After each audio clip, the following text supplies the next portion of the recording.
नारायण तो जिसकी आप कथा सुन रहे हो तो गुणधर गोपाल है, वो तो दिल को उठा लिया था।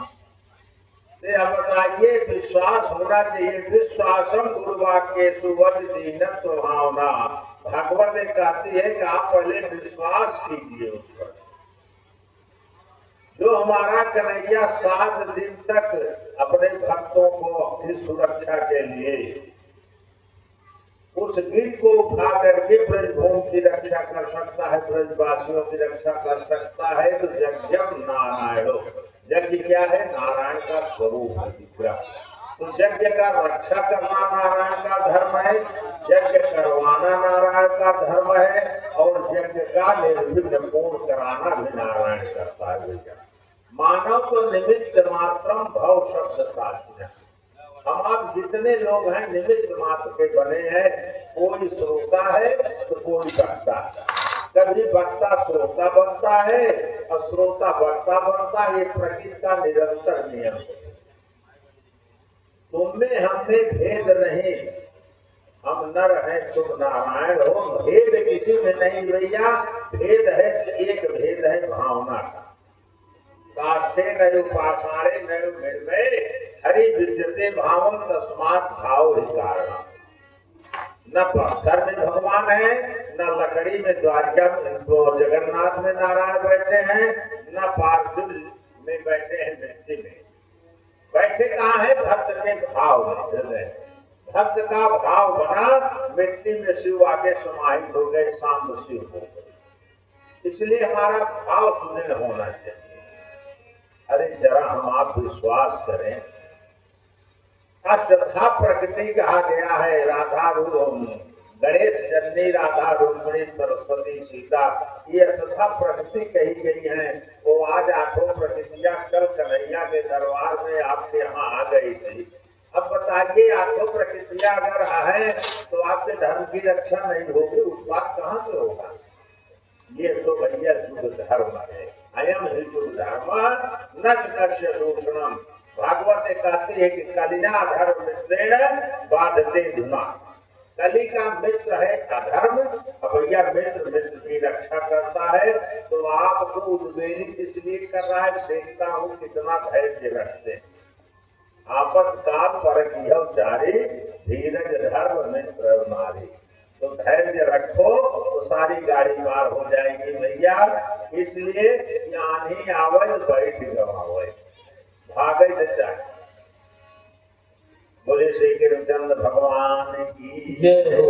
बस भगवान नाम लिया जाए, उसके बाद जो उसको करना है वह तो अवश्य में भोक्तव्यम कृतम कर्म शुभाशुभम त्रिभिर मासहित त्रिभिर पक्षहित त्रिभिर सहित। ये तो होना ही है।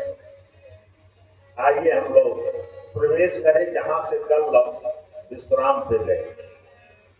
कल अनिरुद्ध की कथा हुई थी। अनिरुद्ध का विवाह हुआ था, जिस अनिरुद्ध के द्वारा सिर्फ जदुवंशियों की रक्षा हुई। जैसे परीक्षित के माध्यम से अभिमन्यु की उधर, अभिमन्यु इधर अनिरुद्ध। इन्हीं 2 की संतान दोनों कुल में बची भैया, और सारे जदुवंशी नष्ट हो गए। परीक्षित ने कहा, महाराज ये बताइए कि जब इनकी 16,108 वाणी महाराज के ऐसे लड़कों की हुई होगी, इसलिए कि विवाह सबका भैया रुक्मिणी की तरह हुआ। चाहे सांब हो, जाम्बुवती के लड़के, दुर्योधन की कन्या लक्ष्मण से जबरदस्ती लिया किए। अनिरुद्ध का विवाह आपने देखा है। दूसरा विवाह रुक्मिणी की कन्या से अनिरुद्ध का हुआ है भैया। उसी में रुक्मिणी को मारा है बलराम ने। रुक्मिणी का वध बलराम ने किया है, किसने नहीं किया। तो महाराज परीक्षित ने कहा, प्रभु जदुवंशियों की संख्या कितनी हो गई? थोड़ी देर रुके और कहे, सुखदेव जी, राजा परीक्षित आपका समय कितना बचा है? कहा, क्यों महाराज? कहा, इसलिए पहले आप अपना समझ लो, तुम्हारा समय कितना। कहा, महाराज 1 दिन अवशेष है शाम होने का। कहन हमको 1 संवत्सर लगेगा जदुवंशियों की संख्या करना। तो कथा सुनाओ तो उनकी गणना पहले बताओ। परीक्षित मौन हो गया। उन्होंने संकेत में किया था कि जदकुल में 80 लाख कुल आचार्य थे। यहाँ भागवत के माध्यम से उन्होंने बताया कि 80 लाख आचार्य थे जो कुल में पढ़ाते थे जदवंशियों को। अब आप सोचिए कि कितना जदवंश बड़ा था। उसके बाद भैया जब यह बताया तो सुखदेव जी ने परीक्षित ने कहा महाराज अन्य अन्य चरिताने प्रभु जो जो चरित्र नारायण ने किया इस मृत्यु लोक में वो सारा चरित्र हमको सुनाई। परीक्षित ने कहा राजा, और परीक्षित ने जब यह प्रश्न किया सुखदेव ने कहा राजन परीक्षित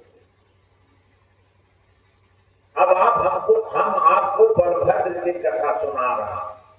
बलभद्र भगवान ने क्या किया भैया कि जिस समय द्वापर त्रेता ने आप लोगों ने सुना होगा, गोस्वामी ने रामायण भी लिखा है, विविध मयंत नील लन अंगद लट विकटात दधिमुख केहर निकट सब जामवंत बलराज। विविध नाम का बंदर एक था।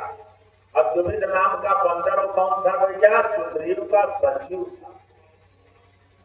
जिस समय सीता का अन्वेषण करके भगवान आए, हनुमान जी आए थे, तो जो भूखे थे युवराज ने कहा चलो हम लोग बांट के अपने उपवन का सेवा देते। अब उसका स्वामी विविध बंदर था, रखवाली कर रहा था। अंत में भैया विविध को ये लोग भीड़ दिए। अब विविध जब जाके सुग्रीव से कहा तो सुग्रीव हंस के टाल दिए कि कल आए प्रभुपाद। इसका मतलब सीता का खोज हो गया। तो भैया अगर लड़के अच्छे काम करें और कुछ ज्यादा भी खा ले, अरे जैसे पहले समन भैया देता है, फूल बनत रहा, रात बनत रही, कितना लड़के लोग चार चबेली मार देंगे। तो माता पिता जानते भी तो भी उसका टाल देते थे, कभी नहीं करते थे कि इसको मारो। ये तो कलिकाल में अब शुरू हुआ। महाराज सुग्रीव ने कहा ठीक है, वही विविध नाम का बंदर उसी समय से देश भगवान को करता था। और इस समय भैया वही विविध बंदर मैं नामक राक्षस जिसकी कल कथा हुई थी, जिसको भौमासुर कहते, उसका परम मित्र भौमासुर। और वही विविध बंदर आज द्वारिका पे जाता है भौमासुर का बदला लेने। उसका वध दाऊ भैया करते। उसके बाद इल्वल और बिल्वल दो नाम राक्षस होते, इनका वध भगवान करते हैं। कारण कि ये ऋषियों का आश्रम दूषित कर रहे थे कुरुक्षेत्र। इस तरह से भगवान राक्षसों का वध करते हैं भैया। इतने में पौंड्रक नरेश और काशी नरेश आते हैं द्वारिका। पौंड्रक कहता है भगवान श्री कृष्ण से कि कृष्ण देखो तुम नकली भेष बना के रखे हो चक्र सुदर्शन, और वह कृष्ण का स्वरूप बना करके नकली दो हाथ लगा करके चक्र शंख गदा पद्म लिए रहा। तो तुम हमारी दासता स्वीकार कर लो बस, और हमारे तुम्हारे लिए तो कोई द्वंद्व नहीं। भगवान ने किसने कहा हम तो सबके दास हैं, इसलिए कि हम तो अपने भक्त के परम दास हैं, तो हमको दास होने में क्या बुरा। लेकिन जो नट की तरह यह भेष है तुम्हारा पौंड्रक, तो जरा इसका प्रदर्शन भी तो किया जाए थोड़ा थोड़ा। पौंड्रक ने कहा कि ठीक है, आपका प्रदर्शन तो जब वास्तविक होगा तब होगा। भगवान ने अपना चक्षुदर्शन छोड़ा, कहा पौंड्रक तुम भी अपना चक्षुदर्शन प्रहार करो, और भैया पौंड्रक का पद हो जाता। पौंड्रक की सहायता में काशी नरेश थे। काशी नरेश का पद होता है तो काशी नरेश में भैया ये जैसे जयद्रथ के पिता में था, काशी नरेश में ये दोष था। नारायण जानते थे कि काशी नरेश का सर अगर यहाँ गिर जाएगा तो बड़ा प्रलय होगा। चक्र सुदर्शन ने कहा इसको ले जाकर के काशी में छोड़ना। मेन गेट के दरवाजे के सामने गिरा, सर हाहाकार हुआ भैया। तो काशी नरेश का पुत्र था सुदर्शन। सुदर्शन ने क्या किया कि शिव की आराधना किया, महाराज विश्वेश्वर की आराधना करके काम गम यानम जजो, अपने अनुरूप यान मांगा जो वज्र से निर्मित था। द्वारिका पे आक्रमण करता है भैया, और बहुत उत्पात किया। अंत में नारायण ने उसका सुदर्शन को भी मार दिया, और उसने दावान भेजा था द्वारिका। दावान पैदा करके शिव से दावान भेजा था। उस दावान के लिए नारायण ने क्या किया था कि चक्षुदर्शन को दावान का दमन किया, और उसी दावान से उन्होंने जैसा आप करोगे वैसा भरोगे चक्षुदर्शन ले जाकर के द्वारका से भैया काशी पहुंचा दिया। और 60 सालाम जितनी अट्टालिकाएं थी, गज और हाथी तक के साला, सारे सालाओं को काशी के दग्ध करा दिया था भगवान ने। इस तरह से नारायण अत्याचार और अन्यायों का निर्मूल कर रहे थे भैया कन्हैया। अब इसी के बीच में एक कथा आती है। जदुवंशी लोग थे, प्रद्युम्न, शाम, अनिरुद्ध, जितने बालक थे जदुवंशियों में भैया, ये सारी जदुवंशी बालक क्रीड़ा कर रहे थे। और जब खेल कर रहे थे जदुवंशी लोग, इतने में होता क्या है, एक कृतलास माने भैया गिरगिट होता, कृतलास गिरगिट कहा जाता है। एक गिरगिट विशाल काय वाला, एक सूखे कुएं में सर नीचे पैर पूंछ ऊपर की तरफ लटका हुआ। बालक ने देखा, किसी बालक ने भाई को सब बालकों को बुलाया। अब भैया इतना भयानक कौन चीज हो सकता है। सारे बालक आए भैया, और उस गिरगिट को कौतूहल बस इसको डंडे से गिराओ, किसी तरह कुएं में गिरा।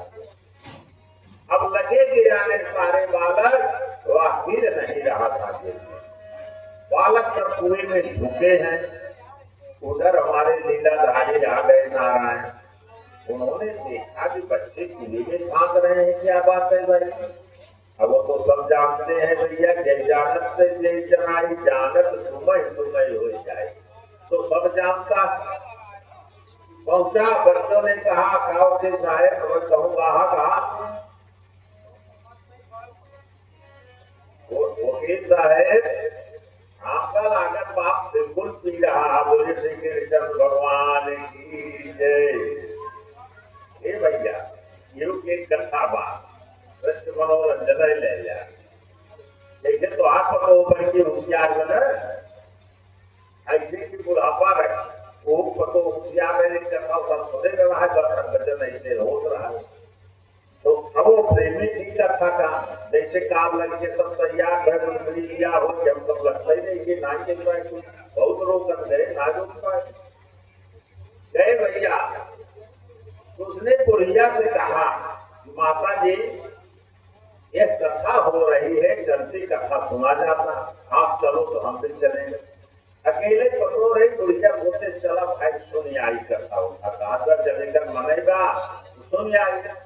कथा सुने तो आए बुढ़िया भैया, लेकिन बुढ़िया की कथा कभी सुने ना आ गई। एक ही जान में कथा में जब मन शांत होता है तभी नींद आए, बिना मन के शांति की नींद आएगी नहीं। देर के प्रकार बुरा नहीं है, दोष भी नहीं है, यह दोष भी नहीं। इसलिए मन जब चंचल रहेगा तो नींद नहीं आएगी, मन की चंचलता जाएगी नींद आएगी। लेकिन बुढ़िया कथा का समझ में आवे भैया, वो धीरे धीरे कथा सुनत रहे। जैसे उसके साथ सोफा पर जहाँ दिया, जैसे खंभा लाग हुआ वैसे कभी खंभा रहा है।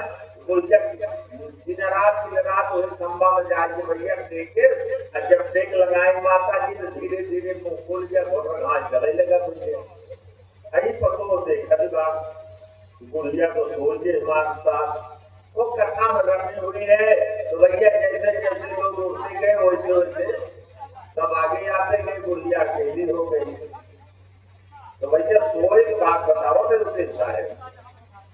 तो भैया जैसे बुढ़िया वहां अकेली पड़ी, इतने में होता क्या है भैया, स्वमाने होता है कुत्ता।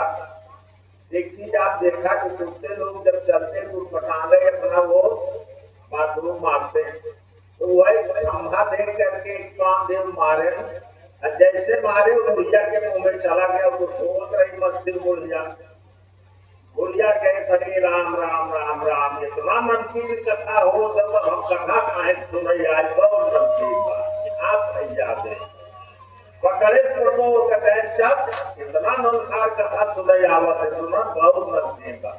अब वो तो सब देखकर रहा है फोटो। जय माता जी, आप सोचत का कथा नमकीन ना रही, कथा तो बहुत मीठी थी। कहा तब भैया का कहे माता जी तो इतनी पीछे रहो, यहाँ से कथा निकली तो होते होते नमकीन हो गई वहां पर। अरे राम राम राम, हम ना जान रहे इसी हो कथा, कहना कल चलिए आपको मीठी कथा सुनाए। आगे बैठना गुड़िया, फिर आए आगे, लेकिन टेक की आदत थी भैया, टेक ले गुड़िया, फिर से हरिहर चले लगा घूमधाम। होशियार पुत्र बंधु थे, धीरे से मिश्री के डलिया में क्या है अपुरिया को बता भैया, जब सांस टूटी लाल वाला अरे बहुत मीठ कथा हो तो फिर सो जाए गुड़िया। ऐसे करते करते 7 दिन बीत गया भैया। तो वकील साहब अगर कथा में जो सोए तो का नमकीन कथा मिले मीठ कथा मिले, बोले वृंदावन बिहारी लाल की। महाराज सदुम्न ने कहा पिताजी ये कोई त्रिकलाश इतना विकराल खड़ा, नारायण तो जान रहा है वह सर्वोपाय विधीश्वरा पहुंचा। जैसे हाथ का स्पर्श किया त्रिकलाश गायब, दिव्य स्वरूप प्रकट हो गया। भगवान ने किसने कहा प्रभु कौन हो तुम? उसने कहा मानदिगो नाम राजो हम तनयम प्रभु। महाराज मैं नृग हो इक्ष्वाक का दूसरा पुत्र हूँ महाराज। कहा नृग तुम इतने बड़े प्रतापी राजपूत से सूर्यवंशी राजा और आप नृगों ने कहा है महाराज, इसका मतलब तुमने प्रजा के साथ अन्याय किया था। कहा ना महाराज अन्याय नहीं किया था, दानी नाम अग्रगण्यो हम, दानियों में सबसे बड़ा दानी था। अगर कहीं कनिष्ठिकाम भजते ये ना अंगुली पे नाम लेते थे हमारे समय में, तो पहला नाम राजा नृग का आता था, तब दूसरा किसी का। तो भगवान ने कहा कि इसका मतलब है कि तुम प्रजा का शोषण करके दान करते। इसलिए भैया ना लिखा क्या गया है कि न्यायोपार्जितम द्रव्यम, जो अपने धर्म से कमाए हुए द्रव्य हैं उसी से आप दान पुण्य कीजिए, अन्यथा और जो द्रव्य है उसका आप भोग सकते हैं, भोग कीजिए, खूब भोग कीजिए। कारण द्रव्य की 3 ही गति है, दान भोग और नाश, अंत में नाश को प्राप्त होता। उन्होंने कहा इसका मतलब तुम अन्याय से द्रव्य अर्जित किया। कारण जिस समय जन्मेजय को श्रीमद् भागवत सुना रहे थे नारायण व्यास महाराज, उस समय जन्मेजय ने एक ही प्रश्न किया था व्यास से, महाराज हमारे पिताजी ने राजसूय यज्ञ किया था और उस राजसूय यज्ञ में खूब बढ़िया खर्चा बर्चा हुआ, लेकिन प्रभु हमारी दादी का अपमान हुआ, चीरहरण किया गया, बेइज्जत की गई सभा में, अज्ञातवास हुआ, वनवास हुआ, महाराज यज्ञ का यही फल मिलता है। बस महाराज व्यास ने कहा था कुल यज्ञ का फल कभी व्यर्थ नहीं जाता, लेकिन जब यज्ञ का जो 3 स्वरूप है वह नहीं होता। जो आज हमारे यहाँ इतना धर्म कर्म हो रहा है, पहला काम क्या है? क्रिया शुद्धि, मन शुद्धि, द्रव्य शुद्धि। जैसे क्रिया शुद्ध हो, मन शुद्ध हो और द्रव्य शुद्ध हो भैया, अगर ये तीनों शुद्ध है भैया तब जाकर के यज्ञ का पूर्ण फल प्राप्त होता। इन तीनों में एक भी विपरीत हो तो गड़बड़ होता। भगवान ने कहा इसका मतलब नहीं आप अपराध किए, मतलब जबरदस्ती धन लाए। उन्होंने कहा ना महाराज न्यायोपार्जितम द्रव्यम, मैं न्याय से उपार्जित द्रव्य किया महाराज। अगाम शताम शताम ददौ, सब मतलब कई लाख बेटों हमने दान किया। तो कहा मोई बचिया बने के नाम जो मरी हुई पावत रहा वही दैविक रहा। आज भी आज भाई अगर गाय ज्ञान बच्चा के तो अगर गाय मारे 2 प्राणी 2 लाख, यह कहीं लिया कि का महाराज दान दे जब भूषण मिल जाए वो दान कर जाए आपन दान को तोड़े बा महाराज तोड़े। उन्होंने कहा ना महाराज सुशीलाम सुलंकृताम सपत्साम गाम ददाम दे, ऐसी गैया हमने दिया था नहीं महाराज, रूप वाली गुण वाली शील वाली और सुंदर रूप देने वाली। कहा तब कहा महाराज एक बार हमसे भूल हो गई। क्या कहन भूल ये हो गई महाराज, एक ब्राह्मण जो हमने आज गैया का दान दिया ब्राह्मण के यहाँ दिया था, उस ब्राह्मण के यहाँ जो गैया माने उसके यहाँ से छूट गई और छूटने के बाद मेरे गौशाला में आकर के महाराज प्रवेश कर गई। दूसरे दिन फिर जब हुआ तो वही गैया हमने, इसलिए कहा गया गैया गोदानम कन्यादानम सज्जादानम एकैकैवम दीयते, एक को देना चाहिए, न विभज्यते न विक्रीयते, न विभाजन की जा सकती है न बेचा जा सकता। गैया रखना है गोदान ब्राह्मण को लेना चाहिए, अन्यथा ब्राह्मण को गोदान नहीं लेना।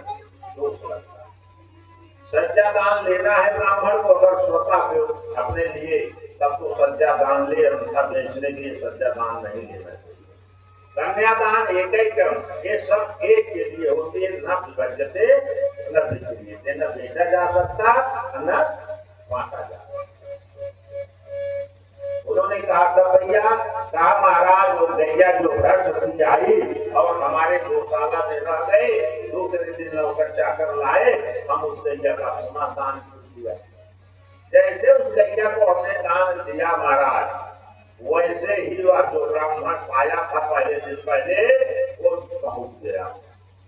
जब वह ब्राह्मण पहुंच गया तो जिसके हाथ में हमने एक को पूछ कमाया, ये पढ़ा पकड़ लिया कि गैया मेरी है।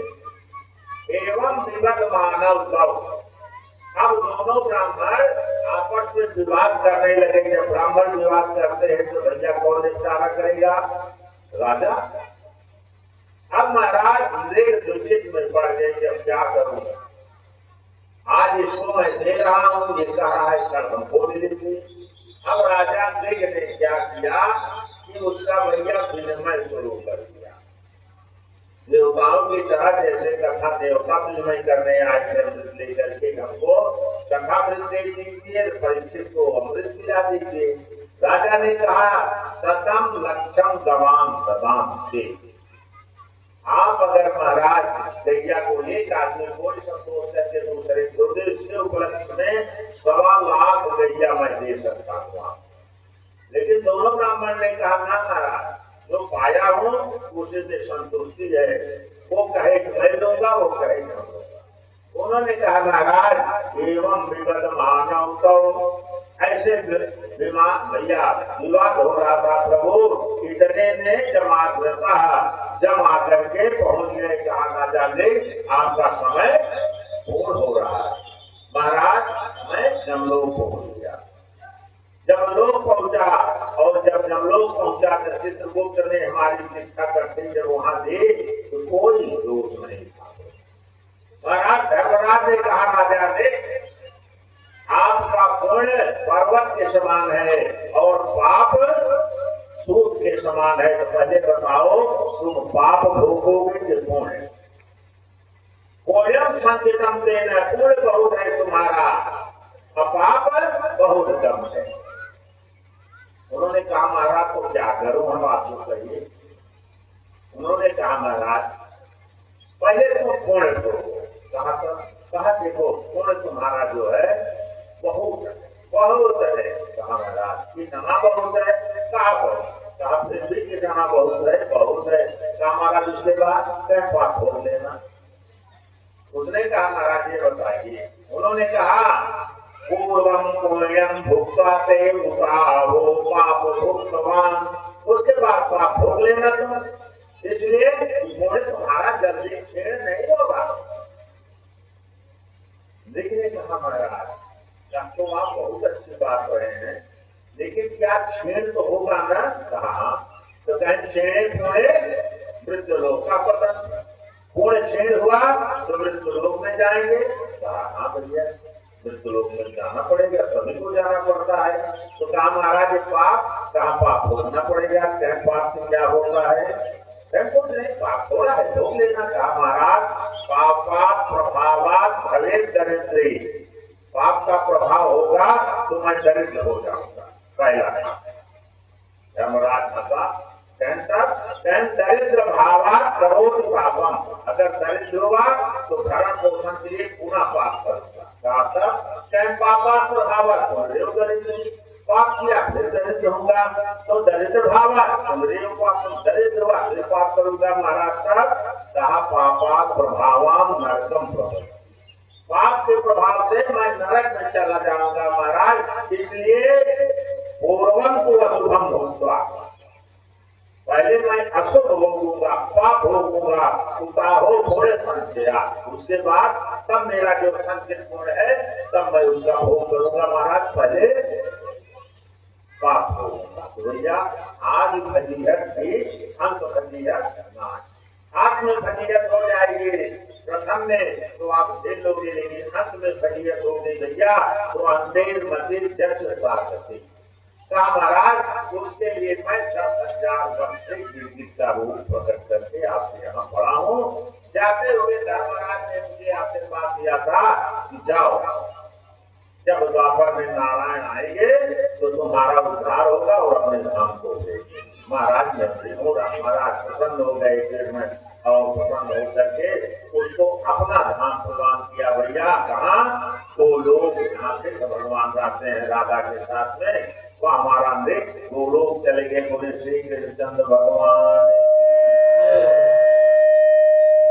इस तरह से नारायण अपने द्वारा भैया संपूर्ण जो चर में भक्त थे, जब वो गज और ग्राह का उद्धार किए तो आप सोचिए उनके भक्त कैसे रह जाएंगे। द्रौपदी का सबका निरूपण करते हुए नारायण भैया कुरुक्षेत्र में जाते हैं।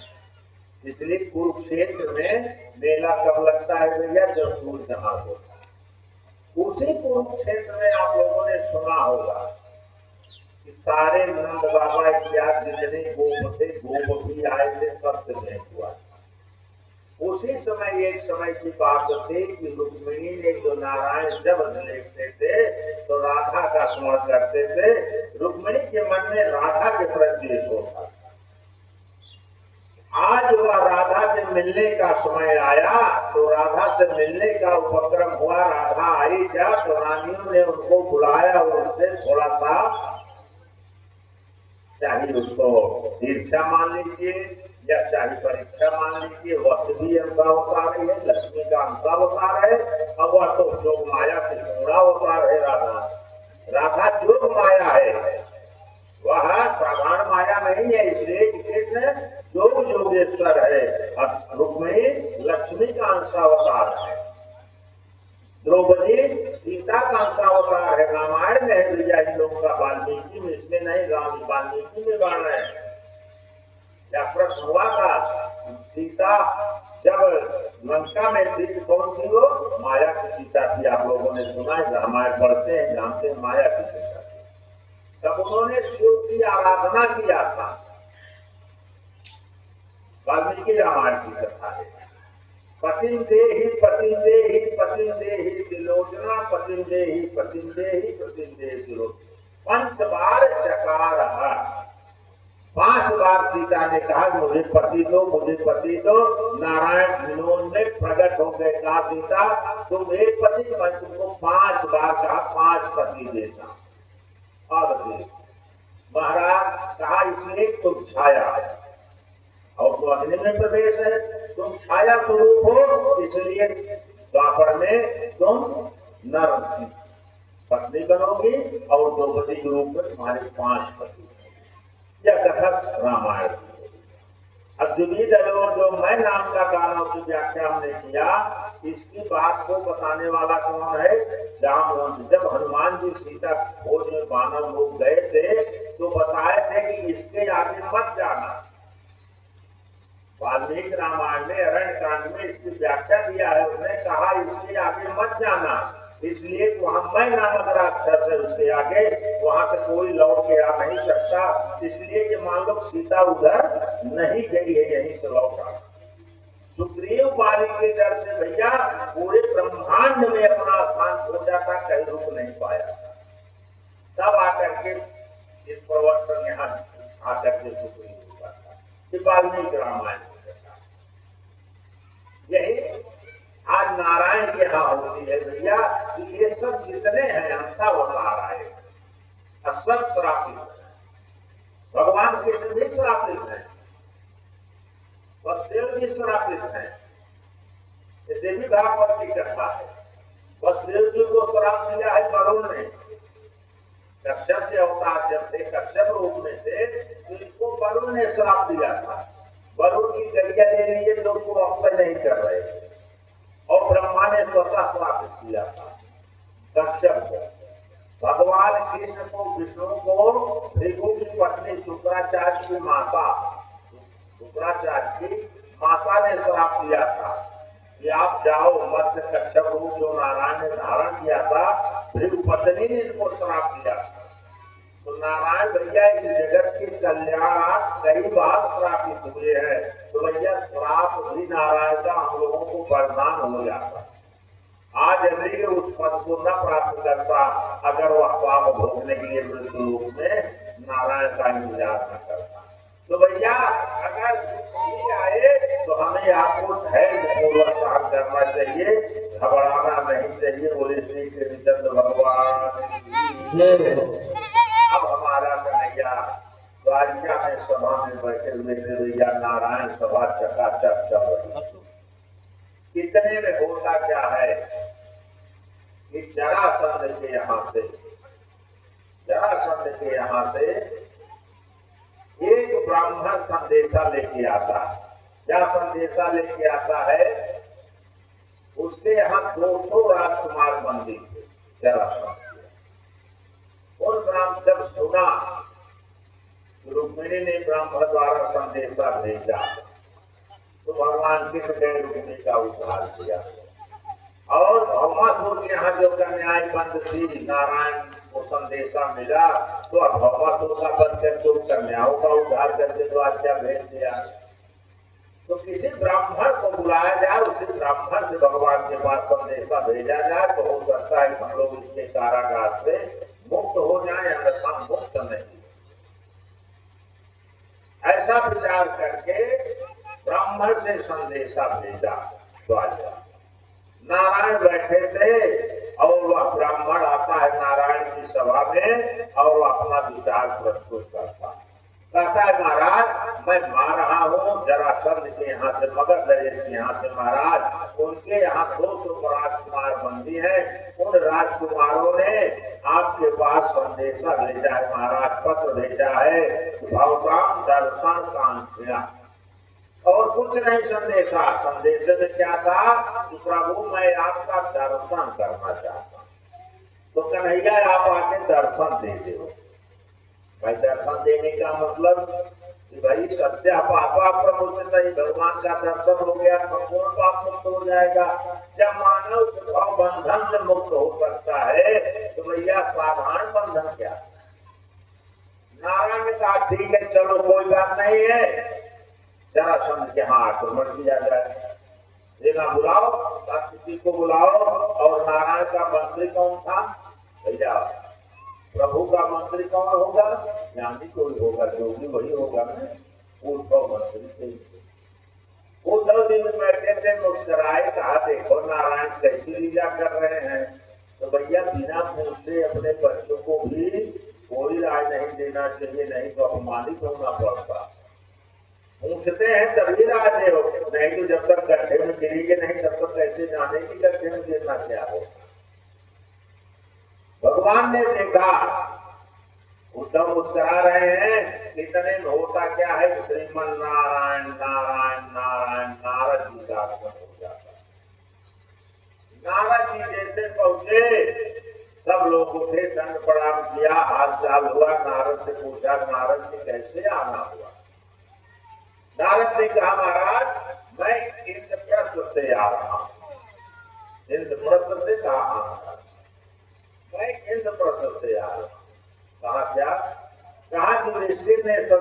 भेजा है कि प्रभु आप अगर आ जाते दर्शन देते तो आपकी कृपा होती तो आप राजसूय यज्ञ करते, लेकिन बिना आपके आए बिना आपके परामर्श के मैं राजसूय यज्ञ नहीं कर सकता। भगवान ने कहा ठीक है कोई बात नहीं है, राजसूय यज्ञ करेंगे तो हो जाएगा, अभी तो हम मगध पे चढ़ाई करने जा रहे हैं, अभी मगध राज से करना। उद्धव ने कहा प्रभु ये लीला बंद कर दो। कहा क्यों भाई क्या बात है? कहा प्रभु आप मगध पे चढ़ाई क्या करोगे, 17 बार तो आपने चढ़ाई किया, एक बार जिसने एक बार जब हार जाता है प्रभु वह जीवन में कभी जीत नहीं सकता। आपने स्वतः हार स्वीकार किया है प्रभु, तो हारे हुए से कोई योद्धा लड़ता नहीं है। आप मार दो नहीं बन सकते हो, आप मगध नरेश को मार नहीं सकते।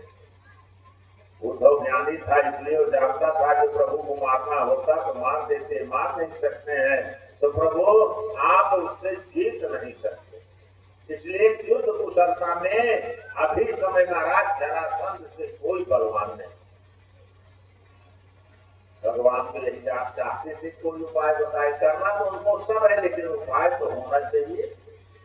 मन भगवान ने कहा ठीक है भैया तो कैसे होगा उनको? कहा महाराज अगर आपको जरासंध में विजय करना है या किसी भी व्यक्ति को करना है, क्या चाहते हैं भैया कि आप पहले धर्म करो। धर्म करोगे तो आपके सारे साधन संपन्न बन जाएंगे, आपका सारा मार्ग सिद्ध हो जाएगा, और आप अधर्म करोगे तो बना हुआ भी काम बिगड़ जाएगा। कहा महाराज वो यज्ञ है, भगवत स्वरूप है, यज्ञ की रक्षा करना हमारा आपका धर्म है, तो महाराज पहले आप यज्ञ सिद्ध कराइए। तो आप अगर यज्ञ कार्य में जाएंगे तो यज्ञ भी हो जाएगा और महाराज ये भी हो जाएगा जो आप विचार किए हो। कहा ये कैसे हो जाएगा यज्ञ से? इससे क्या मतलब?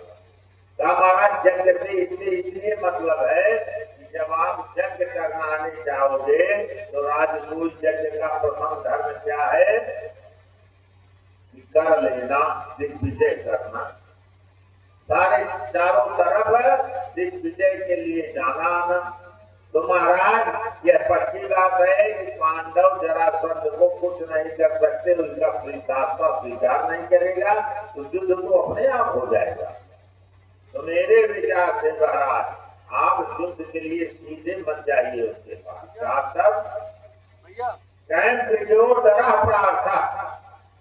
महाराज आपके साथ में द्रौपद और अर्जुन, आप तीनों लोग ब्रह्मलिंग धराचा ब्राह्मण का भेद धर करके भिक्षु के समय जिस अधिकारियों को भेज देता है, आप युद्ध की याचना कीजिए जरासंध से और आप विजय प्राप्त करो। कहा ऐसी बात? कहा महाराज यही उपाय है जरासंध से जीतने का और दूसरा उपाय नहीं। भगवान ने कहा ठीक है भाई चलो यही उपाय सोचता हूँ। ऐसा कह करके भगवान ने पहले इंद्रप्रस्थ की तैयारी किया नारद की तरह। जितनी आठों पटरानियां थी वो तैयार हो गई भैया।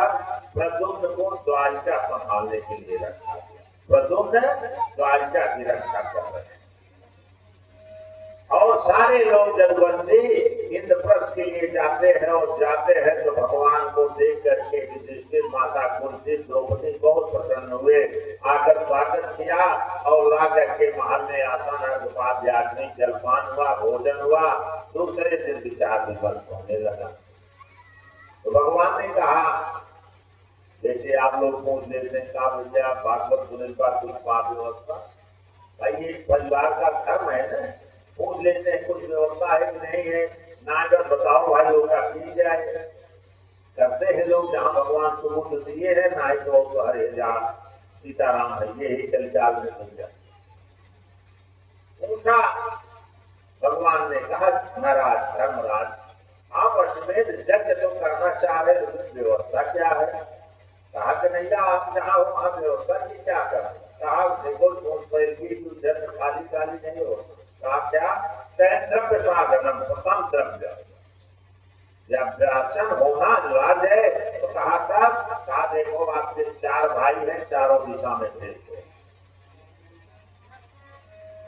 कहा चारों दिशा में कहा, हाँ दक्षिण सहदेव, तो दक्षिण दिशा में सहदेव को भेज दो, ये सब सरल उपाय है।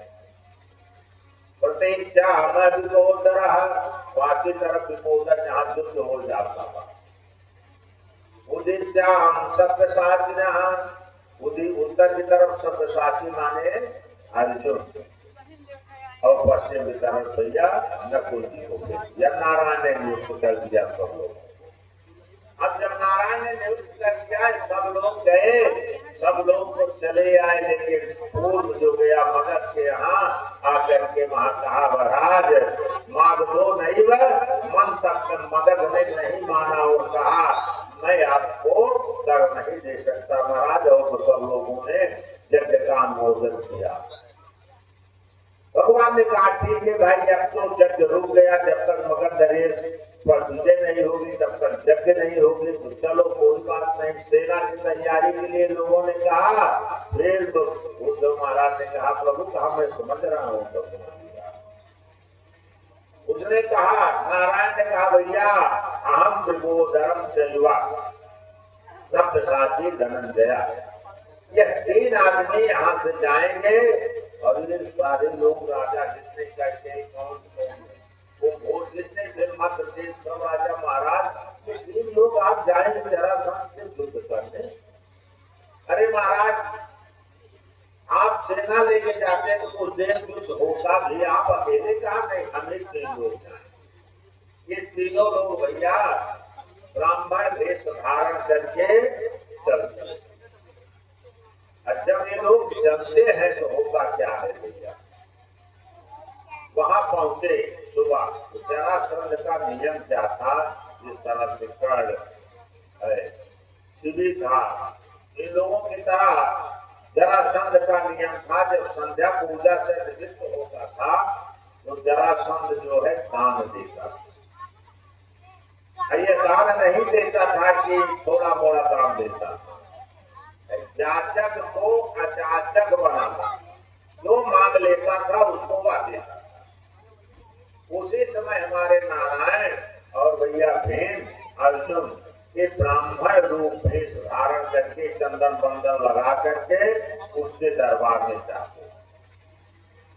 जो नौकर चाकर वहां रहते हैं भैया, नौकरों ने कहा, ठाकुरों ने कहा महाराज जब जरासंध उठा भाई ब्राह्मणों को बुलाओ, तो सब ब्राह्मण तो निपट गए, ये तीर देखने में ही ब्राह्मण नहीं लग रहे। उसने कहा महाराज ब्रह्मलिंग धारणा तीन व्यक्ति आए हैं, लेकिन ब्राह्मण लगते नहीं करो। उसने कहा मूर्ख, जरासंध ने क्या कहा जरा सोचिए, कहा मूर्ख ब्राह्मण देश में आए हैं न, कहा ब्राह्मण कोई संज्ञा थोड़ी है, ब्राह्मण देश से ही ब्राह्मण है, जैसे देश वैसे भेष, पहले भेष बनाइए, जब आपका भेष बन जाएगा तो परिवेश अपने आप आपके अनुकूल हो जाएगा। पहले आप भेष बनाओ, आप चंदन लगा लिए, या मान लीजिए आपके मन चंदन लगने से तिलकम तिलक लग गया भैया, तो आपका एक काम हो गया, है आपका झंडा, तिलक आपका झंडा है और पूजा पाठ आपका डंडा है, तो पहले झंडे की व्यवस्था करो, डंडा अपने आप होने मिल जाएगा, पहले झंडे की व्यवस्था करो। अगर तिलक है माथे में तो भैया आपको डंडे खोलना पड़ेगा, अब तिलक नहीं है तो बहुत बढ़िया डंडा कर्मकांड ले हो भैया, लेकिन झंडा ना है तो काम न चले, इसलिए पहले झंडे की व्यवस्था। पहुंचे, उसने कहा मूर्ख शिविर तो नाला, शिव महाराज ये जानते हुए थे अपने शरीर को अर्पण कर दिया,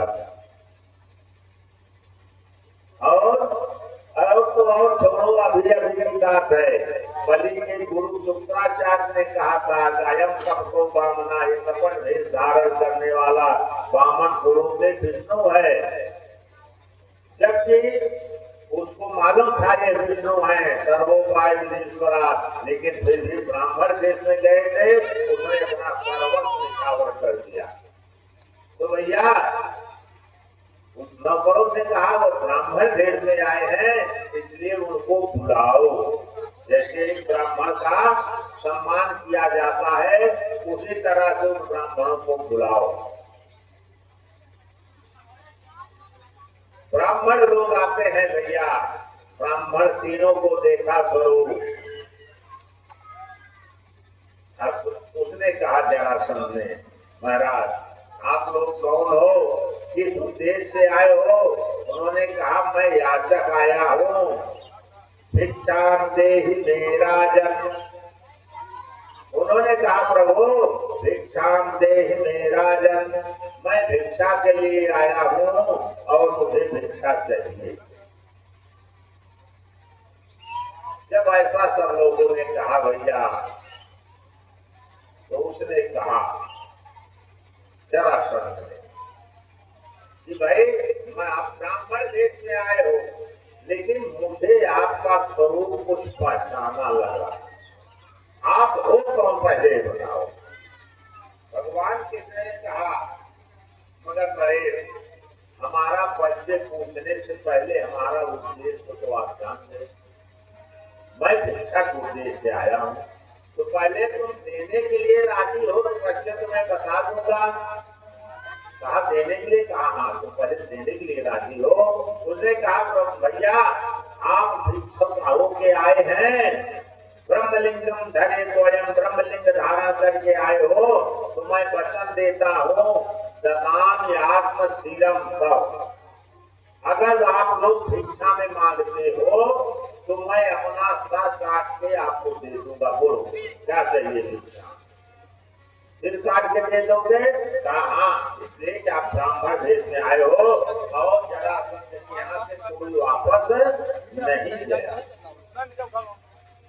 जब उसने कहा भैया, तो नारायण ने कहा जरासंध द्वंद्व युद्धम देहि राजन, मगर नरेश मुझे द्वंद्व युद्ध चाहिए। आप हमको द्वंद्व युद्ध दे। उसने कहा ददामि दे दिया द्वंद्व युद्ध, मैं आपको दे दिया। पहले आप अपना परिचय बताओ, आप कौन हो? भगवान कृष्ण ने कहा अयम ही पार्थो, यह अर्जुन है। ये कौन है? अयम ज्येष्ठ भ्रातो विगोधरा, माम तुम जानी थे, मुझको तुम बहुत पहले से मारा, तुम्हारा परिचय कोई नया परिचय नहीं है। मातुलेयम जाने में पूरा रिपो, तू मुझको जानता है, मैं तेरा पुराना शत्रु हूँ देश में। कहा वो पहचान गया हमारा, अब बताने की जरूरत नहीं है। ठीक, तो आप युद्ध मांगे ना। कहा युद्ध से भी, युद्ध से तुमसे मैं युद्ध नहीं कर सकता। भीरुणा तू कायर है। कहा क्या कायर? कहा स्वपुरीं त्यक्त्वा समुद्र शरणं जजौ, अपने घर को छोड़ करके, राज्य को छोड़ करके समुद्र में समाहित हो गया। न युद्ध से भीरुणा, एक कायर, मैं तुमसे युद्ध नहीं करूंगा। शब्द साची नमो बला, शब्द साची हमारे समान बलवान नहीं। धनुर्धर तो है लेकिन यह बलवान नहीं। कहा तब भीम तुल्यो बलो ममा, भीम के बराबर अगर बलवान कोई है तो भीम है। ददामि से, मैं युद्ध दे दिया, युद्धम को युद्ध कीजिए। भीम को दे दिया भैया, इसलिए युद्ध मांगे थे। नारायण को भीम को ट्रेनिंग देने की, भीम की बलवा होगा हो गया। अब नारायण ने देखा धर्म युद्ध के लिए तैयार हो गया, लेकिन जरासंध की इस धात की गदा अपनी बनाता था, उसी धात की गदा भीम की। जितना वजन स्वतः की गदा थी उतना ही वजन भीम की। और अखाड़े में दोनों चले गए भैया, और द्वंद्व युद्ध शुरू हो गया। अब जब द्वंद्व युद्ध शुरू हुआ भैया, चकचकाहट हुई तो आकाश तक आवाज निकलती थी भैया। लेकिन कब? सूर्योदय से सूर्यास्त होता था, गदा टूट जाती थी। धर्म युद्ध था, द्वंद्व युद्ध में दोनों निवृत्त हो जाते थे। फिर सायंकालीन चारों आदमी एक साथ उठना बैठना, संध्या पूजा करना, भोजन करना, धर्म वार्ता करके फिर सो जाना। सुबह संध्या पूजा बंधन करके पुनः उठना, फिर युद्ध के लिए आना। इसी तरह से भैया बीते 67 दिवसे दीर्घ 27 महीना बीते चला भैया। अब भीम के कौ जुगाड़ लगत न रहा, भीम थक से मारत था। आए नारायण से कहा प्रभु आज तो मैं यहाँ से अब चला जाऊंगा इंद्रप्रस्थ। नारायण ने कहा क्या हुआ भीम? अरे कहा महाराज अब मैं इसको नहीं जीत सकता, न जीतम जम मगधेन जा, मैं मगध को जीत नहीं सकता महाराज। कहा क्यों? अरे कहा आज मेरी शरीर जवाब दे गया, प्रभु शाम तक तो मैं किसी तरह से लड़ा कन्हैया, अब मैं रात में जा रहा हूँ। अरे आज देख लो कल युद्ध समाप्त हो जाएगा। कहा प्रभु मैं अब एक क्षण यहाँ नहीं रुक सकता। बहुत भगवान किसने समझाया। भीम के मन में हुआ कि हमको लगता है कि वहां से हमको बांका के लाया कन्हैया, ये दोनों तो है साले बहनोई भाई, ये दोनों से एक है, कहीं हमें मराने तो नहीं, यहाँ पिलवाने तो नहीं लाया है, हमें मरवाने दिए यहाँ, तभी तो हमको लाके यहाँ फंसा दिया, नहीं किसी और को लाते। भगवान ने कहा देखो भीम एक दिन और युद्ध कर लो, कल अंतिम युद्ध होगा। कहा प्रभु मैं खड़ा नहीं हो सकता, गर्भ तो तोड़ना था नारायण को, गर्भ के अलावा तो कुछ तोड़ना नहीं, वही तो आहार है। भगवान ने कहा तुझे दर्द हो रहा? नारायण ने स्पर्श किया शरीर को भैया, जैसे जैसे भी बताते गए नारायण स्पर्श किया, पूरे शरीर से दर्द दूर हो। नारायण ने कहा भीम अब बताओ युद्ध करोगे? कहा हाँ प्रभु फिर युद्ध करूंगा, कल भी करूंगा। कहा ठीक है लेकिन एक चीज ध्यान देना। कहा क्या? कहा जब मैं तुमको इशारा करूंगा तुम वैसे उससे नहीं मिल पाओ, जब इशारा करूंगा उसी तरह तुम काम कर। तो भैया जब व्यक्ति अपने बल से युद्ध करता है तो अनिर्जुन होकर करता है, और जब दूसरे सहारा हो जाता है तब धोखा खा जाता है। आज हुआ यही, सुबह फिर युद्ध के लिए जब चले तो अब भीम को दे लगने लगा कन्हैया कुछ उपदेश बताएगा, कुछ काम बताएगा। अब कन्हैया का नहीं बताए जब तक दलदल में फंसते जाए। अब भीम जब देखने नारायण की तरफ देखना चाहे तो नारायण का मुंह तो अद्भुत बात करने लगी है, 4 बार गदा प्रहार बस वो माटी खा ले। अब भीम उस पावन बैठ पावन बड़ी सोचे। अब भीम के मन में संदेह हुआ कि कन्हैया कहीं न कहीं हमसे धोखाबाजी कर रहा है, हम बच नहीं पाए। अब क्या करे? नारायण ने देखा भीम हताश हो गया। जब भीम बिल्कुल हताश हो गया ऐसे वही गज था, इस राजा जो गज बना था ग्रास से लड़ा था, जब बस हुआ तब कन्हैया के तरफ देखा भीम प्रभु आज शाम तक युद्ध नहीं हो पाएगी, पीछे भीम चल देंगे। नारायण ने धीरे से इशारा किया हाथ करके और उनका फेंका, भीम गिरे तो थे ही अवसर मिल गया। बस पैर पकड़े और पैर पकड़ के जैसे खड़े हुए वो गिर गया, पैर से दबाया, एक पैर को पकड़े थे दूसरा पैर दबा लिया हाथ से और 2 फाट करके जरासंध को 2 दिशा में भेज दिया। बोले श्री कृष्ण भगवान की जय। इसलिए जरासंध जरा नाम की राक्षसी से जोड़ा गया था, इसलिए उसका नाम जरासंध पड़ा था। जरासंध मर गया भैया, और जरासंध जैसे मरा उसका पुत्र सहदेव, तस्कनयन सहदेव। सहदेव आता है भगवान किसके शरण में, क्यों? तो उसको लगा कि कहीं हमको मारने के बाद वो पिताजी को तो मारे, हमको भी न मार दे। भगवान कृष्ण ने क्या किया? तुरंत सहदेव को कहा सहदेव तुम मगध के नरेश हो, तुम चिंता मत करो। जरासंध का मुकुट अर्पण करके उसको राज्य में भैया बैठा दिया और कहा देखो मेरा जो कार्य है वह एक ही कार्य है, राजाओं को मुक्ति दिया। राजाओं को छुड़ाया भैया, स्नान कराया, सब राज से पहनाया, बढ़िया श्रृंगार करा करके मुक्त दिया। राजा लोग आकर के भगवान कृष्ण की शरण में चले आते हैं। भगवान कृष्ण ने कहा भैया मैंने नहीं मुक्त किया, तुम लोगों को बंधन से मुक्त कराया किसने? भीम ने। इसलिए तुम धर्मराज के अधीन हो, हमारे अधीन नहीं हो। आप निश्चित रहो। और धर्मराज सुमेध यज्ञ कर रहे हैं, तुम लोग आकर के उसमें सम्मिलित हो। और भैया इस तरह 200 राजाओं को मुक्त करा करके वहां से विजय ध्वनि करते हुए विजय ध्वनि नारायण आते पर बोलिए श्री कृष्ण भगवान की जय। एक आध भजन सुन ले, फिर आगे चली, तब फिर आगे बढ़ेंगे। आइए 2 लाइन का एक चेतावनी भजन आप लोगों के समक्ष है। हे पापी मन कर ले भजन, जीवन मिला है तो कर ले जतन, बाद में प्यार बचताएगा जब पिंजरे से पंछी निकल जाएगा, जब पिंजरे से पंछी निकल हे पापी मन कर ले भजन, जीवन मिला है तो कर ले जतन, बाद में प्यार बचताएगा जब पिंजरे से पंछी निकल जाएगा, जब पिंजरे से पंछी निकल जाएगा, जब पिंजरे से पंछी निकल जाएगा।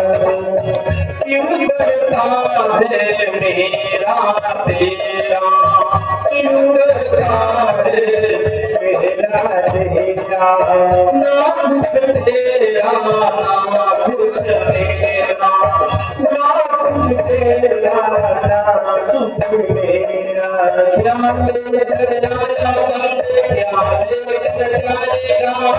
क्या लेकर आया बंदे, क्या लेकर जाएगा, क्या लेकर आया बंदे, क्या लेकर जाएगा। अपनी करनी का फल यही तू पाएगा, अपनी करनी का फल यही तू पाएगा, बाद में प्यार पछताएगा जब पिंजरे से पंछी निकल जाएगा, जब पिंजरे से पंछी निकल जाएगा, पिंजरे से पंछी निकल जाएगा, जब पिंजरे से पंछी निकल जाएगा।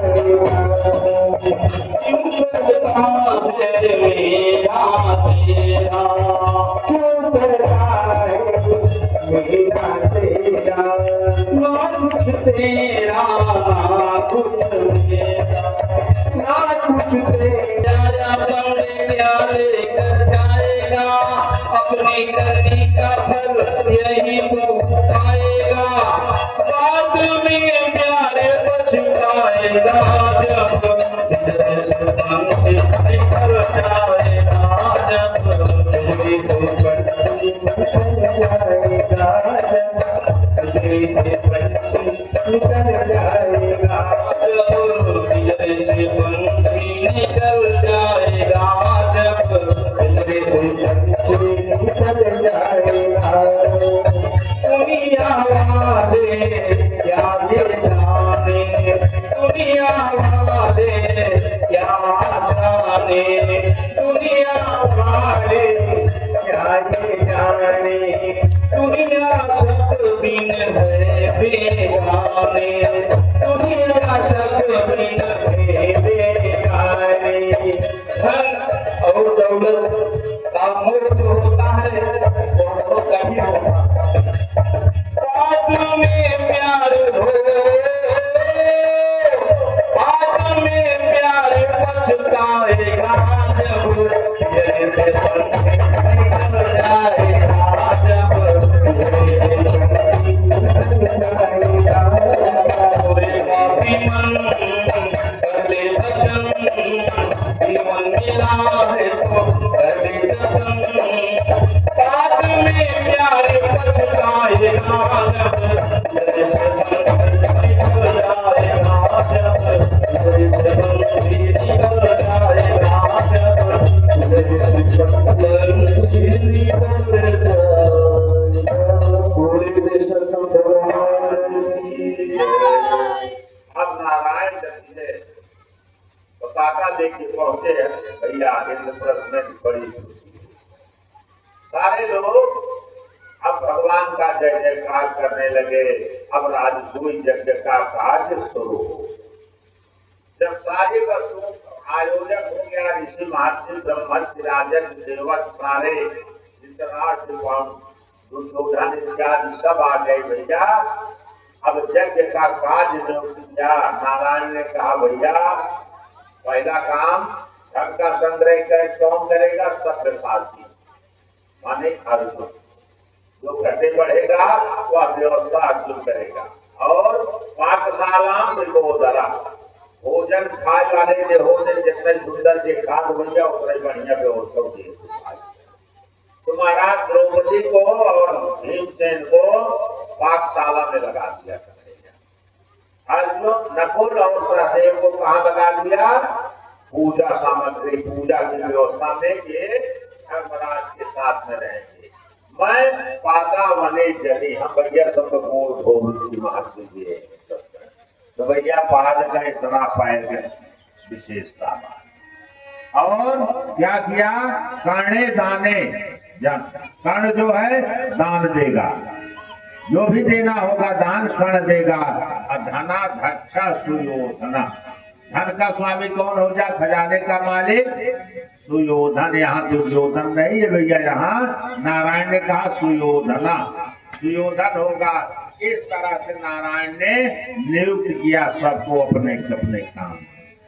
कारण सुयोधन क्यों कहा उसको? भैया हुआ ऐसा उसके हाथ में नक्षत्र साथ रेखा थे कि जिस भी धन से जिस भी कोट से जितना निकाल ले उसका दूना हो जाता। ये नारायण जानते थे। कर्ण को दान में क्यों लगाया प्रभु ने?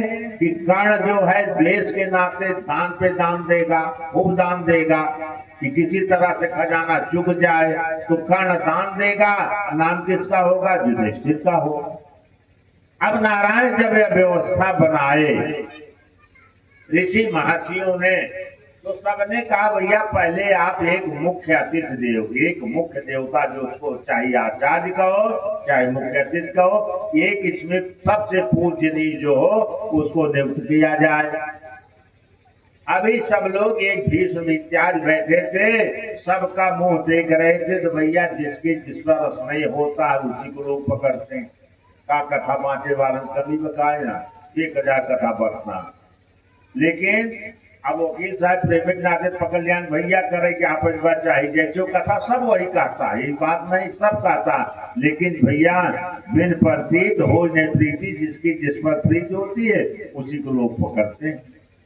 सहदेव के मुंह से निकला एकाएक महाराज किस से उत्तम कौन है, किस को प्रधान बनाया जाए। सारे ऋषि महर्षि प्रसन्न हो गए। धन्य धन्य सहदेव, धन्य हो सहदेव कि तुम बालक होते भूत ईदृशी ते बुद्धि।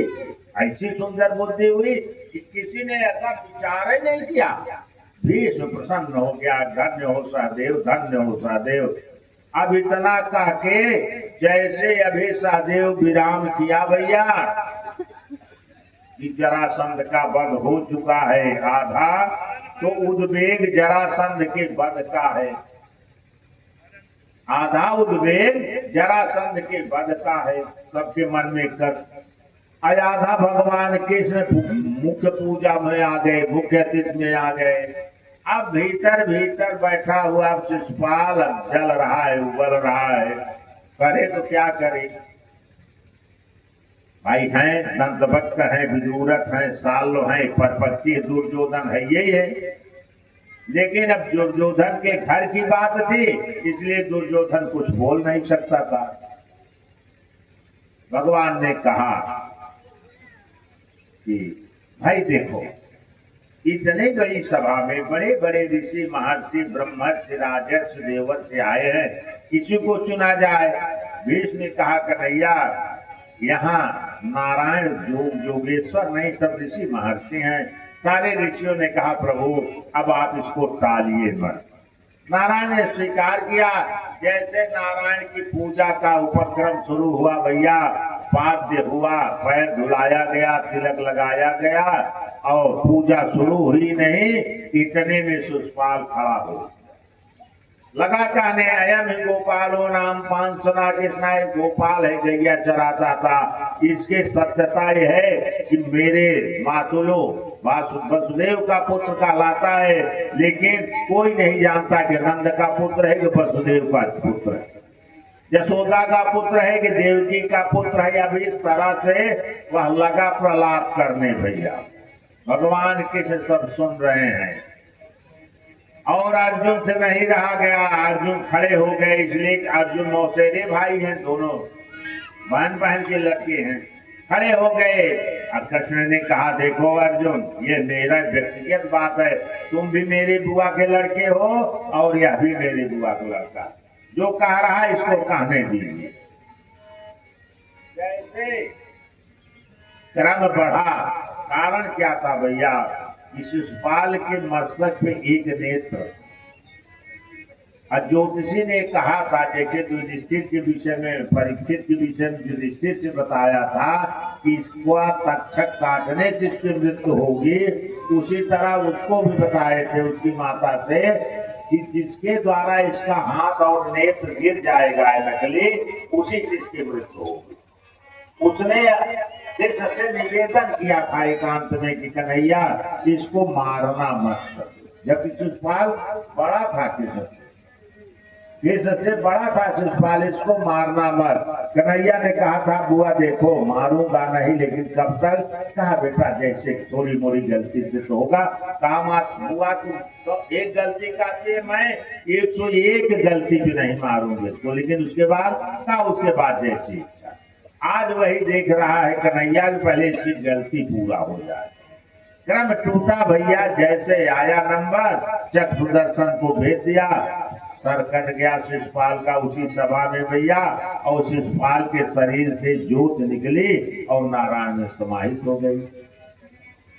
युधिष्ठिर ने कहा, परीक्षित ने कहा महाराज इतना बड़ा पापी और उसके शरीर से ज्योति भगवान के समाहित हो गई। अरे कहा भैया वह पाप कर्म किया था तो वह श्राप के वशीभूत था, न कि वह पापी तो भगवान का पार्षद जय और विजय है। और जैसे शिशुपाल मरा भैया, वैसे दंतभद्र विदुरथ उसके जो भाई थे और ये लोग वहां से भाग गए, सभा छोड़ के चले आए भैया। और वह यज्ञ शुरू हुआ, दिव्य यज्ञ हुआ। युधिष्ठिर महाराज जब दिव्य यज्ञ हुआ तो उसी यज्ञ में भैया, भागवत में तो नहीं लोग कहते हैं कि द्रौपदी ने कहा था कि अंधे के अंधे होते हैं, ऐसा कुछ नहीं। यह हमारा शास्त्र कहता है कि जैसे कोई व्यक्ति गिर पड़ता है तो गिरे हुए व्यक्ति को देख करके कभी हंसना नहीं चाहिए, नहीं दोष लगता है। और छटक के जब गिरता है आदमी तो हंसना जरूर है, प्रकृति का नहीं है। चाहे बूढ़ा गिरे चाहे बच्चा गिरे, लोग हंस देते। तो दुर्योधन भी जा रहा था सबके साथ में, और दुर्योधन ने देखा कि जल में थल का अनुभूत किया और थल में जल का अनुभूत किया, और जहाँ जल था उसको लगा कि यहाँ तो पट पर है, पैर रखा और जल में गिर पड़ा। प्रमुख थी, रुक्मिणी भी थी, सब लोग अट्टहास करके हंसे। इसीलिए अट्टहास हंसी को पैशाचिक हंसी कहा गया। हंसी नहीं है, स्त्रियां बिल्कुल अट्टहास नहीं कर सकती। अगर हंसना है तो मुस्कुरा के उनका आवाज बाहर हो। अब पुरुष भी अट्टहास जो करता है भैया, अट्टहास बड़ी जोर से जो हंसते हैं उसको पैशाचिक हंसी कही गई है, खुशी नहीं कही जाती। अब तक धर्मराज ने कहा बस ये अधर्म की बात है, गिरने से हंसना नहीं चाहिए। धर्मराज ने रोक दिया, लेकिन कन्हैया बगल खड़े थे, कन्हैया ने अनुमोदन कर दिया। क्या होते हैं हंस रही बस। अब जो कम हुआ था वह और हंसी बढ़ गई, हा शुरू हो गया भैया। दुर्योधन खड़ा हुआ मारे क्रोध में, आग बबूला। वह अभी प्रतिज्ञा कर लिया कि इस अपमान का मैं बदला अवश्य लूंगा भैया। नारायण ने क्या किया, एक व्यूह रचना कर दिया। अब इसी में महाभारत की रचना नारायण करके वहां यज्ञ समाप्त करा दिए। बोले श्री कृष्ण भगवान की।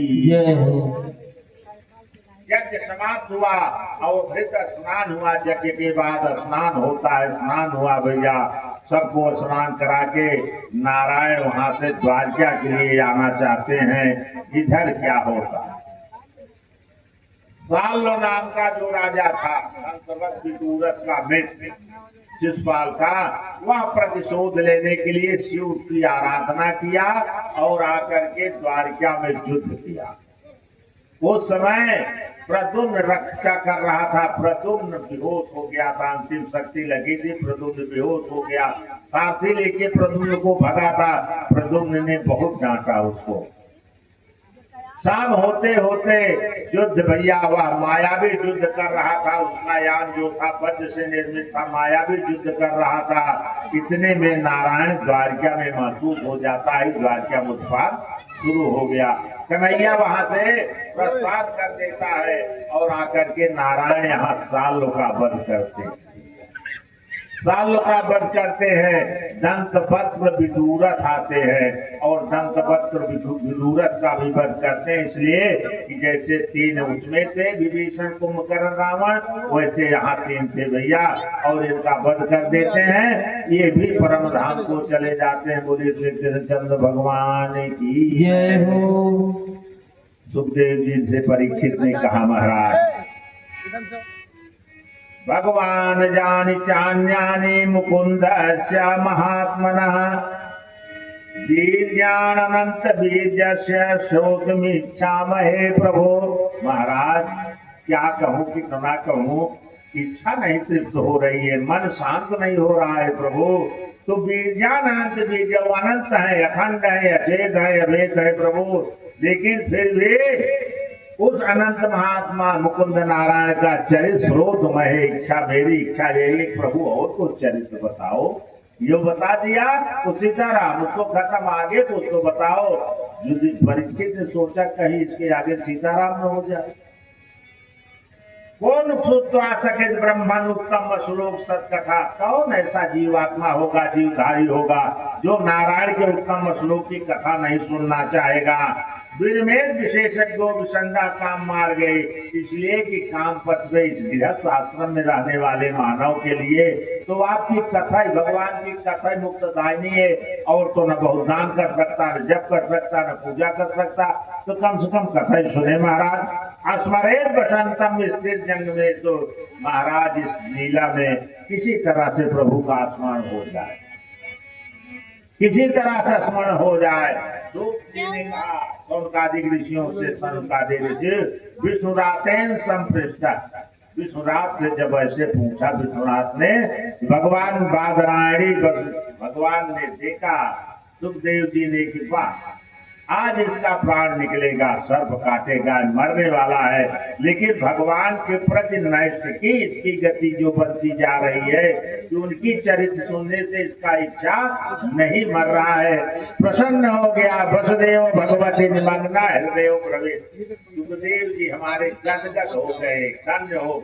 परीक्षित, किस तरह से भगवत कृपा जिसके ऊपर हो और भगवत कथा सुनने का इच्छुक जो होगा प्राणी भैया, उसके ऊपर भगवत कृपा हो जाए। उन्होंने कहा, सुखदेव जी ने कहा, आपको एक कथा बता रहा हूँ। कौन कथा है भैया? सुदामा चरित्र। अभी हम आप दसमय में ही अब ये रहे तो चल रहे, परीक्षित भेजे हिम्मत के बैठे रहे। परीक्षित को भी भेजना है जलवंशियों के बाद, तो थोड़ा समय भी लग सकता है, और साथ साथ में कुछ भजनों चलते रहे। भजन चलते रहे महाराज। भगवान ने कहा, सुखदेव जी ने कहा, राजा परीक्षित, कृष्ण से सखाम कश्चित ब्राह्मणो ब्रह्मवित्तमः। एक भगवान कृष्ण का परम सखा था, मित्र। सखा मित्र में अंतर हो गया, मित्र बड़े होने पे बनते हैं, सखा बालपन में ही बन जाता। सखा मृत्यु पर्यंत नहीं छोड़ता, मित्र तो बीच में बदल सकते हैं भैया, इसलिए कई प्रकार प्रभाव, इसलिए छोड़ सकते। उन्होंने कहा कौन-सा था? ब्राह्मण था, ब्रह्मवित्तमा। ब्रह्मवित्त से मतलब ब्रह्मवित्त से परिपूर्ण था, दरिद्र नहीं था, ब्राह्मण वृत्त से परिपूर्ण था, विरक्ता था, इंद्रियार्थेषु, इंद्रिय निग्रह करता, इसलिए जितस्वा जितासनो जितश्वासो जित संग जितेंद्रिया जित संग। पहले आप आसनबद्ध होइए, उसके बाद जितश्वासो श्वास पे आपका आरोह रहे, और जितेंद्रिया इंद्रिय निग्रह करने का सामर्थ्य हो या नहीं कि इंद्रियां हमारी स्वतंत्र होके चले ना। जित संगो, आप सर्पों के बीच में बैठे हैं कि बाघ के बीच में बैठे हैं कि मानव के बीच में बैठे हैं, आपको यह भान न हो, आप भजनानंदी बने रहो, तब आप अच्छे साधक रहेंगे। तो सुदामा कैसे था भैया? विरक्त, कोई राग नहीं, द्वेष नहीं था, कोई मोह नहीं था, कोई काम नहीं था भैया। इंद्रियार्थेषु प्रसन्नात्मा, इंद्रिय के अर्थ में मतलब इंद्रिय निग्रह में प्रसन्न रहता था, कभी भी उसकी आत्मा में कोई पीड़ा नहीं थी। जितेंद्रिया, इंद्रियों पे पूर्ण विजय प्राप्त किया था भैया। उच्च सब पायन वर्तमानो गृहस्थमी, वर्तमान में क्या था? गृहस्थमी, गृहस्थाश्रम में था। तो गृहस्थाश्रम में भैया तो बिना पत्नी कथम धर्मम, तो पत्नी रही होगी कहाँ? पत्नी भी थी, कहती थी तस्य भार्या कुचैलस्य, उसकी स्त्री थी। कैसे थी कि विपन्न थी, वस्त्र भी नहीं था, कुचैल, फटा हुआ और एकदम गंदा, फटा हुआ गंदा था भैया। कुचैलम तस्य शीत मामा मलायता बदने। भाई वो तो इंद्रिय निग्रह कर लिया था, प्रसन्न रहता था, मस्त था। ऐसे इंद्रिय निग्रह करेंगे तो देहाभिमान अपने आप खत्म हो जाएगा, और जब देहाभिमान खत्म हो जाएगा तो भारत की कथा 25वें स्कंद में जो हमने कहा था ना, आप प्रसन्न रहोगे तो मोटा बनेगी। आज मिले चाहे ना, लेकिन मोटाई न जाएगी। आप प्रसन्न भर रहो, वह प्रसन्न था, लेकिन उसकी स्त्री जो थी क्षुच्छामा तथा विदा, उसको यह कष्ट था कि हमारा पति कुछ व्यवस्था गृह, इसलिए कि गृहिणी गृह उच्चते, गृहिणी तो गृह में भाई रहना चाहती है, इसलिए उसने कहा पतिव्रताम प्रतिम्राह मलायताम बदने। बदन से बिल्कुल मलिन थी, मतलब दुबली पतली किस काया थी, लेकिन पतिव्रता थी, पातिव्रत धर्म का पालन करना जानती थी। अगर जल है तो जल से ही सबको तृप्त कर लेती, भूख नहीं मांगती। ये कैसे रहते थे भैया? नन ब्रह्मम भगवता, ये कैसे थे? ब्रह्मवित्ति। ब्रह्मवित्ति का मतलब है कि आप जो कुछ पाए थोड़ा मोड़ा, उसी में परिवार का भरण पोषण कर लो और भगवान को समर्पित करके शांति बैठे। नहीं मिला, यहाँ तक है भैया उच्छलोचन वृत्ति। सुदामा की वृत्ति क्या थी? ये जो 5 घर से ज्यादा भिक्षा नहीं मांगते, 5वें घर में तक में कुछ मिला तो लिए, अगर नहीं मिला तो जल से काम चल गया। और शिलोंछन वृत्ति एक वृत्ति कही जाती ब्राह्मण से जीने का तरीका। तो कौन वृत्ति है भैया? जब जेठ वैशाख में चैत में ध्यान दीजिए, खेत कट जाता है और खेत में जो दाने गिरे रहते हैं, उन दानों को बिन करके संग्रह करके अपने परिवार का गुजर बसर करना, वो शिलोंछन वृत्ति कही गई। ये ब्राह्मणों का वृत्ति है, और इसमें तो नहीं दिए हैं, इसमें तो कथा तक है। देवी भागवत में यहाँ तक निश्चित कर दिया ब्राह्मण का भोजन कैसा होना चाहिए। कुक्कुट अंध प्रमाणेन अष्टग्राह ब्राह्मणम भजे। मुर्गी की अंडे के बराबर 8 ग्रास बना करके ब्राह्मण भोजन 8 ग्रास कर सकता है, 9वां ग्रास नहीं कर सकता है। वही ब्राह्मण जितेंद्रिया जितात्मा, आत्मज्ञानी होता है और नारायण का स्मरण करता है। इसलिए कि जब भोजन होगा तो ध्यान नहीं होगा, ध्यान नहीं होगा तो धारणा नहीं बनेगी, और भैया हम ऊपर तरफ नहीं जाकर के अधो तरफ बढ़ने लगे। उसके पत्नी परिवार के भरण पोषण में व्यस्त, अपने पति सुदामा से कहती क्या है भैया? इन अनुब्रह्मन भगवता, हे स्वामी जरा एक बताओ बात। सुदामा ने कहा बोलो, क्या कहना चाहती हो? कहा प्रभु भगवता सखा साक्षात श्रिय पति, आपका जो मित्र है, सखा जो है, मित्र नहीं आपका सखा, बाल सखा। आप बार बार चर्चा करते हो कि भैया द्वारकाधीश हमारे मित्र सखा, तो आपका सखा जो है वह श्रीपति है, लक्ष्मी का स्वामी है, द्वारकाधीश है महाराज। कहा था, कहा ब्राह्मणेश इतने नहीं है, ब्राह्मणा ब्राह्मणस्य, ब्राह्मण और ब्राह्मणस्य माने जो पूर्ण ब्राह्मण है उनका शरण दाता भी है। कहा ये भी ठीक है। तो तमोपम महाभागम साधु नाम च परायणम, सबका वो पारायण करते हैं, सबकी व्यवस्था वो करते हैं। तो प्रभु आप सखा हो तो आपकी व्यवस्था नहीं करेंगे? कहा क्यों नहीं करेंगे, करेंगे तो जरूर करेंगे। अब कर नहीं रहे तो काम कैसे चल रहा है? कहा महाराज तीनों टाइम फाका होत बा, चौथे दिन अन्न मिलत बा, अभी भी काम चल रहा है, बच्चे भूखे पड़े हुए हैं प्रभु, आय आप तो उनके ध्यान में लगे हो। कहा क्यों? कहा दास्याम भूरिम सीधते ते कुटुम्ब थे, अगर आप उनसे मांग लेते या उनके पास पहुंच जाते तो द्रविड़म भूर बहुत कुछ आपको देते, जिससे आपके बच्चों का भरण पोषण हो जाता है। सुदामा ने कहा देखो ये कहा तो तुम ठीक रही हो, लेकिन ये अच्छा नहीं है, सखा है हमारा, उससे मांगना थोड़ा सा हमें मर्यादित लगता है, मैं मांग नहीं सकता उससे। उसने कहा प्रभु नहीं मांग सकते हो, अस्ते अस्माद्वारवत्याम भोज विद्या, बड़े बड़े राजा महाराजा हैं, आप मांग नहीं सकते हो, लेकिन अस्मरता पाद कमलम आत्मान यदिच्छत 24 घंटा भजन करते हो। तो आप यह बताइए कि आप मांगो या मानना मांगो, वो तो नारायण है, लेकिन दर्शनाथ भवतां कांक्षा, और कुछ होगा चाहे नहीं होगा कन्हैया, लेकिन दर्शन तो हो जाएगा उसका। है आपका सखा है, आप दर्शन करना भी नहीं चाहते हो? कहा कह तो सही रही हो प्रिय, दर्शन तो मैं भी चाहता हूँ, लेकिन क्या करूं, मेरे पास कुछ है नहीं कि मैं दर्शन करने के लिए जाऊं। कहा क्या नहीं है?